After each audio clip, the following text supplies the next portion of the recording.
Dando continuidade à nossa matéria de máquinas elétricas, nós vamos passar agora para os motores. O primeiro tipo de motores que a gente vai ver são os motores CA monofásicos. Característica desse tipo de motores: só tem um conjunto de bobinas. Como são monofásicos, alimentados com apenas uma fase em corrente alternada. E eles são construídos para acionar cargas de pequena potência. São divididos em dois tipos: motor universal e motor de indução. Vamos ver a diferença desses dois. Primeiro,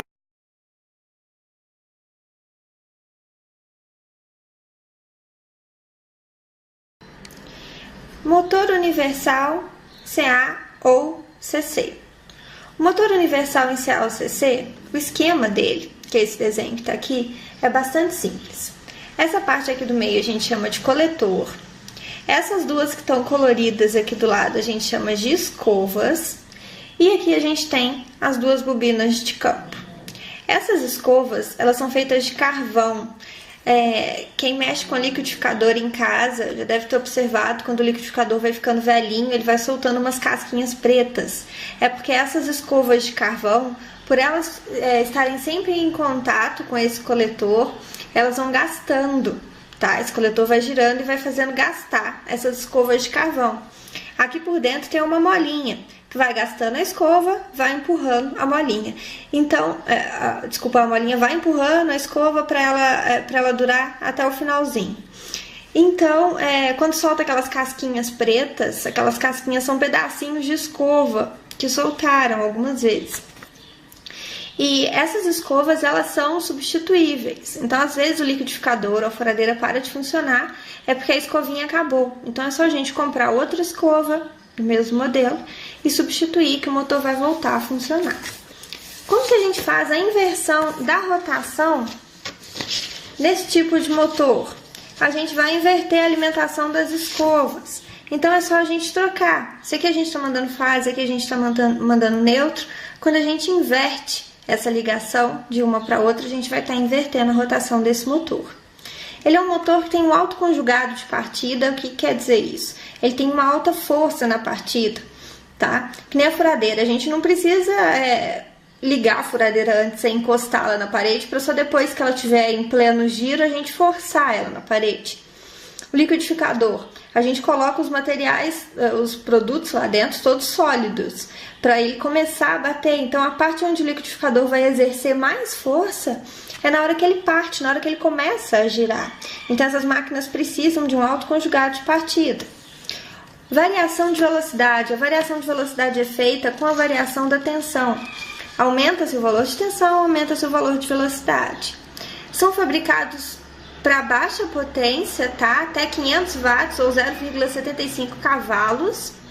E as suas velocidades variam de 1.500 até 15.000 RPM. Então tem aqui a utilização, liquidificadores, furadeiras, batedeiras e assim por diante. Então são motores, na maioria das vezes, de uso doméstico. Motores de indução. Os motores de indução, eles só têm um enrolamento no estator, tá? O que vai acontecer quando a gente colocar esse motor para funcionar? É um motor de construção bastante simples. A gente tem uma bobina de um lado e uma bobina do outro lado para fazer girar um rotor que está aqui no meio. Quando a gente joga a corrente alternada nesse tipo de circuito, ora ele vai estar gerando polo norte de cá, polo sul de cá. Ou então, quando a gente inverte o sentido de circulação da corrente, ele vai estar gerando polo norte de cá e sul desse outro lado. Então, qual que é a tendência desse motor? Se eu tenho norte de cá e sul de cá, é esse meu rotor aqui ficar o tempo todo parado, puxando para essa parte, atraído pelo norte, e essa parte atraída pelo sul. Ora, essa parte atraída pelo norte, essa parte atraída pelo sul. Então, o movimento que a gente gera é um movimento de campo. O campo cresce para o norte, decresce, cresce para o sul, decresce, e a mesma coisa acontece para cá. Cresce para o sul, decresce, cresce para o norte, decresce. Então, não existe um movimento rotativo. Existe um movimento de campo, aumentando e diminuindo. Então, se esse rotor aqui no meio estiver parado, não vai ter nada que faça esse motor girar. Ele vai continuar parado. Agora, se a gente chegar aqui e der uma forçada nesse eixo, der um impulso nele para ele girar para um lado, essa força que vem aqui norte-sul variando, vai manter esse motor em funcionamento. Então, para que a gente não precise dar esse tranco, digamos assim, para manual, né, para o motor continuar girando, é necessário que exista esse giro inicial e que não seja manual. Então, para isso, tem dois tipos de partidas que são utilizadas para dar esse giro inicial no motor e depois a gente usar os dois enrolamentos para manter esse motor girando, tá? São divididos em dois tipos. São chamados de motores de campo distorcido ou motores de fase auxiliar com capacitor. Agora,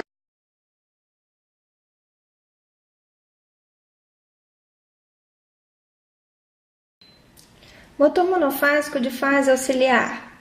Nós vamos falar sobre ele, porque é o mais utilizado e é o que mais interessa pra gente, tá joia? Bom, esse motor monofásico de fase auxiliar, eu fiz um esqueminha, um desenho esquemático aqui do funcionamento dele para vocês, e a gente vai ter que definir o nome de algumas partes pra gente entender o funcionamento. Esse motor ele é composto de dois enrolamentos. Esses dois grandões aqui, ó, essas duas bobinas aqui, a gente chama as duas de enrolamento principal ou enrolamento de trabalho. Característica desses enrolamentos. Eles são feitos com um fio mais grosso, com um condutor mais grosso, e são várias espiras que a gente tem, uma quantidade muito grande, um número muito grande de voltas de espiras. E o segundo enrolamento, que é formado por esses dois aqui, ó, a gente chama de enrolamento secundário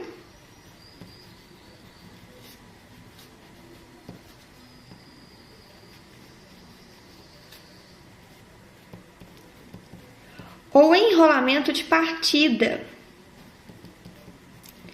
Como o próprio nome já fala, esse tipo de enrolamento ele só vai ser energizado, ele só vai ser utilizado no instante da partida, nos segundos iniciais que esse motor começa a girar.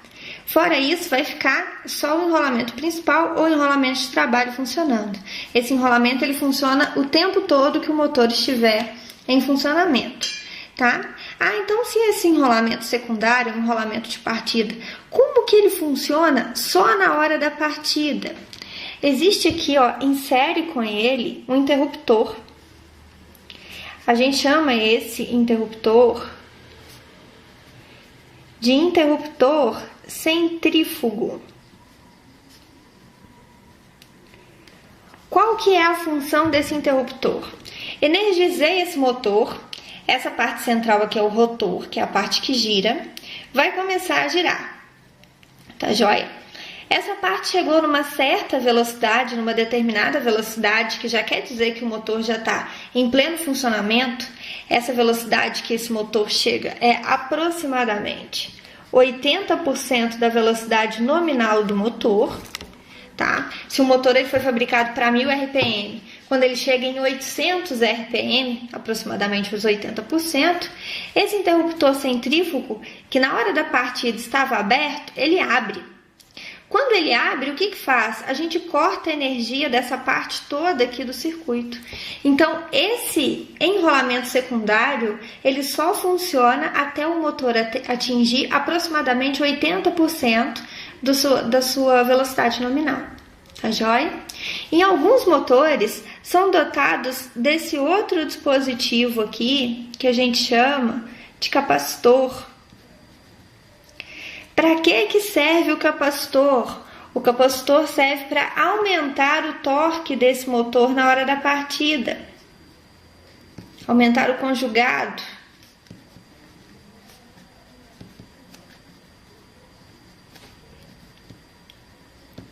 Em outras palavras, esse capacitor vai servir para dar mais força para o motor na hora da partida. Então, alguns motores não têm esse capacitor, tá? Alguns motores têm um capacitor e outros motores têm 2 capacitores, tá? Então, função do capacitor, é importantíssimo saber aumentar o conjugado de partida do motor, tá? Então, quais são as partes principais de um motor de fase auxiliar monofásico?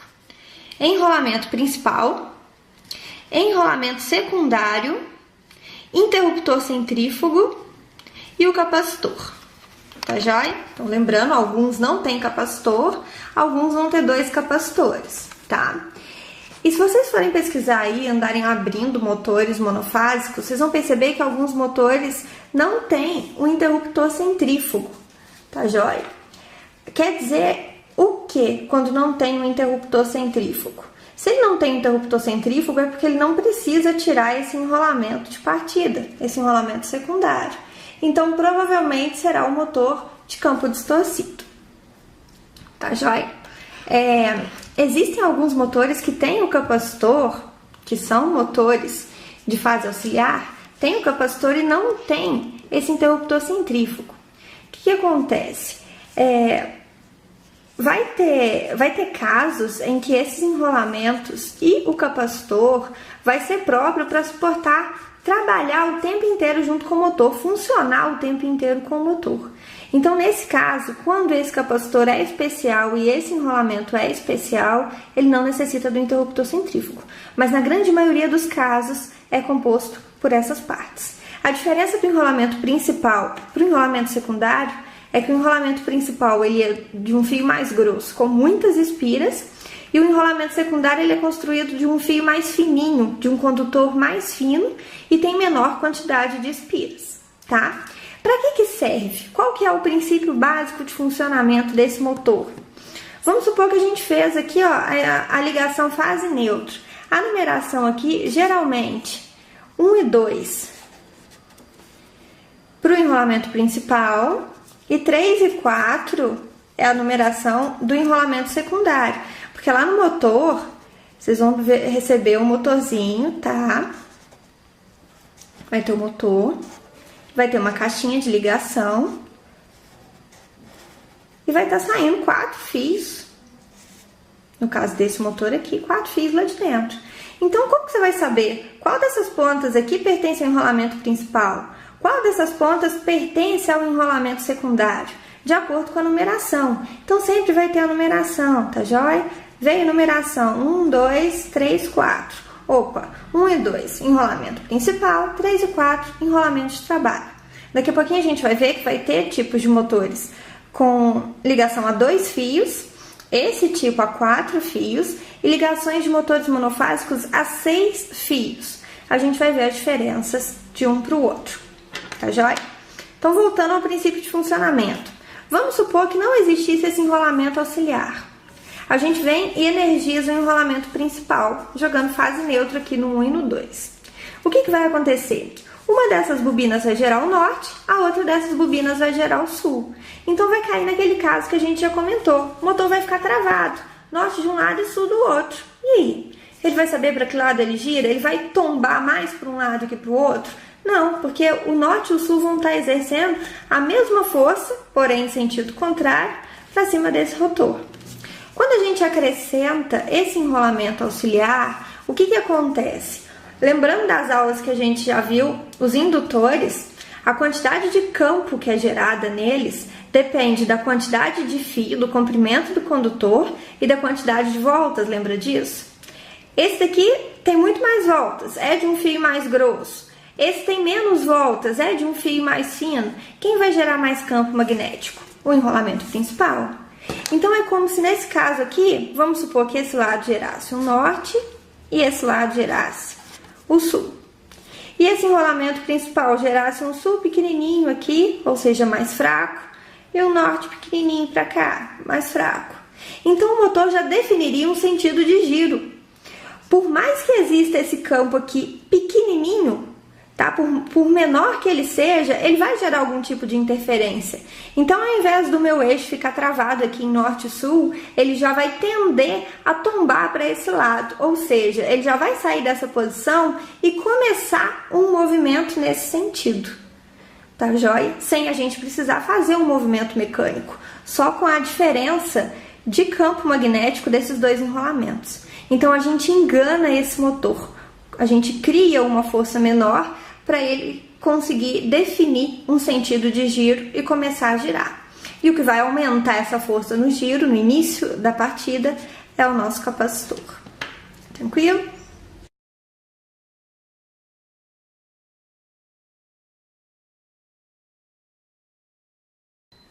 Vamos lá, meninas, entender agora para que serve, como que funciona cada motor dependendo do número de terminais que esse motor tem. Primeiro, o motor de 2 terminais é o motor mais simplesinho, tá? Geralmente utilizado em bomba d'água. Esse motor, ele só tem uma única tensão de funcionamento. Então, quando você chegar na loja para comprar, você já tem que pedir o motor para a sua tensão de alimentação. Ou 110 volts ou 220 volts. E ele só tem um sentido de rotação, então ele só tem um sentido de giro. Não adianta querer inverter o sentido de giro desse motor de 2 terminais que não vai conseguir. Então ele já vem de fábrica, fabricado para uma tensão e com apenas um sentido de rotação. Na hora que a gente vê o de 4 e o de 6 terminais, vocês vão entender por que desse único sentido de rotação. Motores de 4 terminais já é um pouquinho mais sofisticado. Ele também é fabricado para um único valor de tensão, então chegar na loja já tem que saber qual que é a tensão que a gente vai instalar. Vai comprar esse motor ou para 110 ou para 220 volts. Só que ele já tem uma variação que melhora. Ele já tem 2 sentidos de rotação disponível. Então você fez a ligação, o motor está girando no sentido horário. Agora é preciso que ele gire no sentido anti-horário. Muito simples. Lembra que 1 e 2 é a numeração que a gente pega para enrolamento principal? E 3 e 4 é a numeração que a gente tem para enrolamento auxiliar? É só a gente inverter o 3 com 4, trocar os dois de posição na hora de ligação. A nossa próxima etapa vai ser os fechamentos de motores. Daí vocês vão ver como é que a gente faz essa troca. Então perguntou para vocês, como é que a gente inverte a rotação no motor de 4 terminais monofásico? Inverte os 2 terminais do enrolamento auxiliar, ou seja, nesse caso do motor de 4 terminais, a gente inverte o 3 com 4. Tá vendo por que o de 2 terminais não tem jeito? A gente só tem os 2 terminais principais, a gente não tem enrolamento auxiliar, então não tem como inverter o sentido de giro, porque ele não tem enrolamento auxiliar. E os motores de 6 terminais são os mais sofisticados, monofásicos. Eles são fabricados para 2 tensões. Então você consegue ligar esse motor tanto numa rede 110 quanto numa rede 220. É só a gente trocar o fechamento. Vocês vão ver que isso é muito simples, é feito na parte externa do motor. Então eu consigo transferir ele de uma tensão para outra sem problema nenhum. E ele também é um motor que fornece para a gente 2 sentidos de rotação. A numeração do enrolamento auxiliar é sempre os 2 últimos números da sequência. No caso do de 4 terminais, os 2 últimos 3 e 4. No caso do de 6 terminais, os 2 últimos 5 e 6. Então, do 1 ao 4, a gente está falando de enrolamento principal. Tem 2 enrolamentos nesse motor. Na verdade, são 2 bobinas diferentes para o enrolamento principal. E a gente tem o 5 e o 6, que são os terminais do nosso enrolamento auxiliar. Então, para inverter a rotação, desculpe o erro aqui, eu não tinha como corrigir agora, mas é a inversão dos terminais do enrolamento auxiliar, da mesma forma que o outro, tá joia?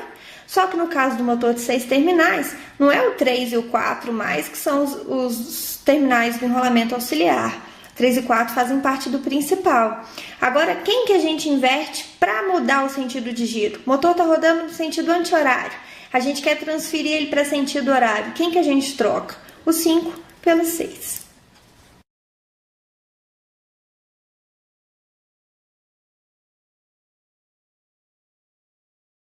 Vamos lá agora aprender a fazer o fechamento. Tá aqui o esqueminha de novo. Motor de 4 terminais. 1 e 2, enrolamento principal, 3 e 4, enrolamento auxiliar. Como é que a gente faz esse fechamento?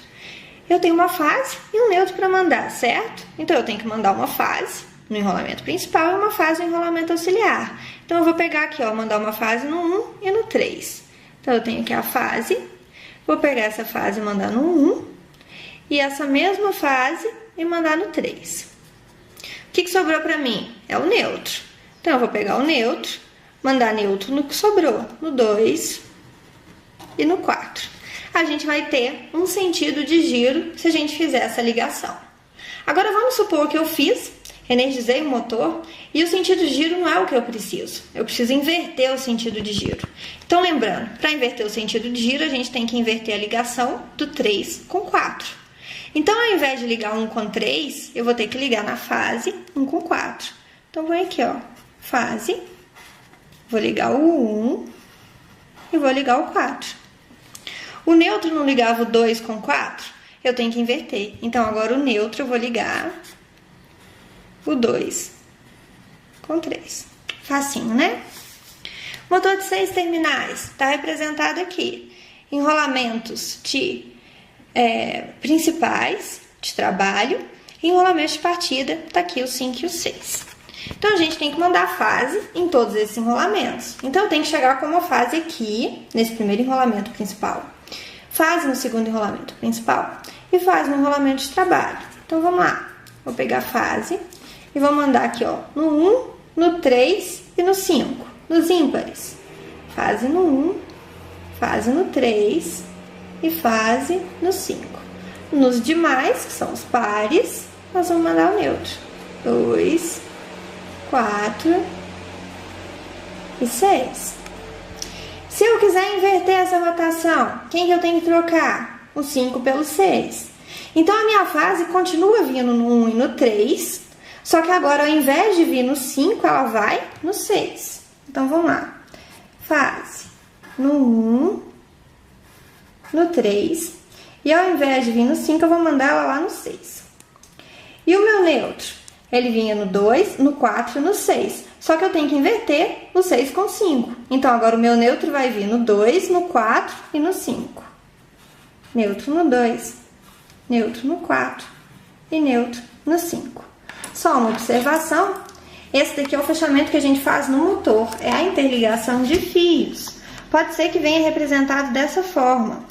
Fase no 1, no 3 e no 6. Então, no motor, às vezes vem umas bolinhas desenhadas, tá? 1, 3 e 6. E eu tenho que mandar a fase nele, certo? Então, ele já vem e faz isso daqui, ó. Manda a fase e interliga as 3. E as outras? 2, 4 e 5. Outras bolinhas. 2, 4 e 5. Pego e mando o neutro nelas. Então, o fechamento vir dessa forma ou vir dessa forma, dá na mesma, é a mesma coisa, só é questão de saber interpretar o que o desenho tá falando, beleza?